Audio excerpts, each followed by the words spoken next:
Hey viewer, it's an AI generated image. We will try to make it a realistic art design by using these filters.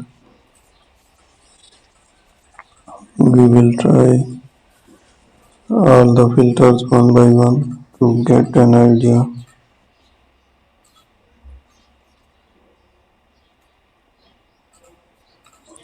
Use the adjustment, make a brightness there, add some contrast, cup and selection the filter. It's a camera raw filter here.